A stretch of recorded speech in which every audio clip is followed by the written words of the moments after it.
from what I understand, originally Carlo Gambino started bringing in the Sicilians to do a lot of his dirty work for him. Correct. And these guys started to kind of come over and they would work with the Italian mafia to do various things for them. And they kind of started to build up their own organization in the U.S. as well, right? Yes, and that's when they started the pizza shops, not only to have a cover, but as a distribution point for heroin. So Not only were they used to do hits, they ran the pizza shops and they were distributing heroin. Okay, and while you're working undercover for these 2 years, you had 22 hits happen around you. Yeah. Well, that was the time after Bruno that Nicky Scarfo was trying to take over the Philadelphia mob. And from 82 to 84, there were 22 Mafia hits, Sal Testa, his son, and a bunch of other people.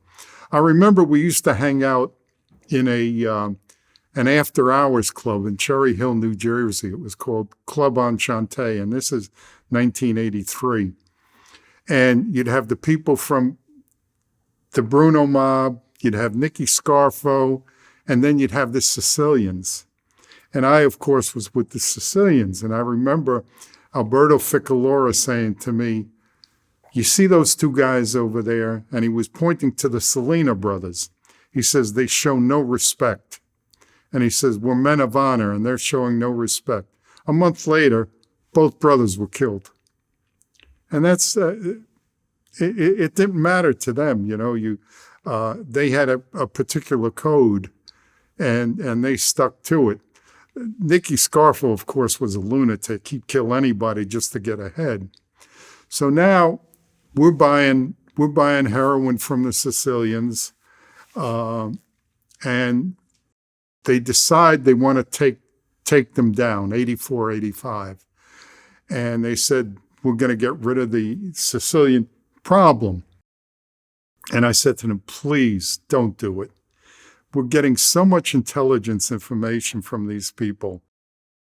Why take them down?" Well, the powers to be wanted to do it. So they say to me, why don't you stiff the Sicilians and see what happens?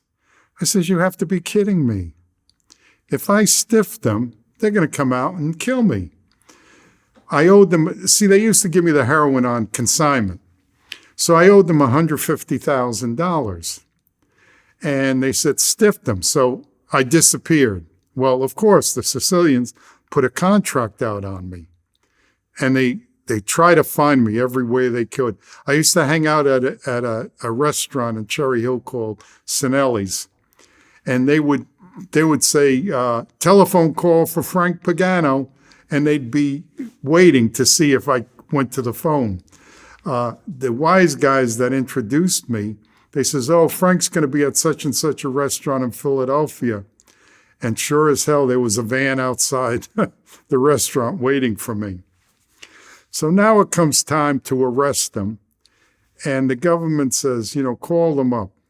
So I call Paolo Laporta, the main Sicilian, and I said, "Paolo, I want to pay you what I owe you."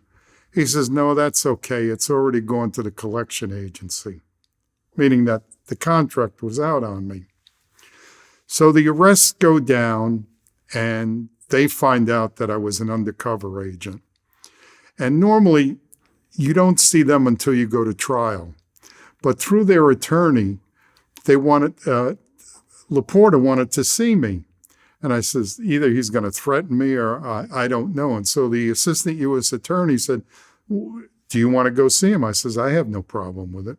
So what we did, we took pictures of their houses, their wives, their girlfriends, their kids, and everything. And I brought them with me to the jail. And I figured if he's going to threaten me, I'm going to say, there's 12 copies of these pictures, and there's 12 agents that are going to go after your family and everybody.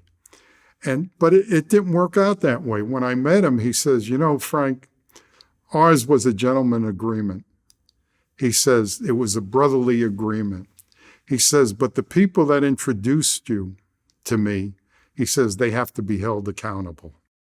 And so we had to put them in the witness protection program, you know.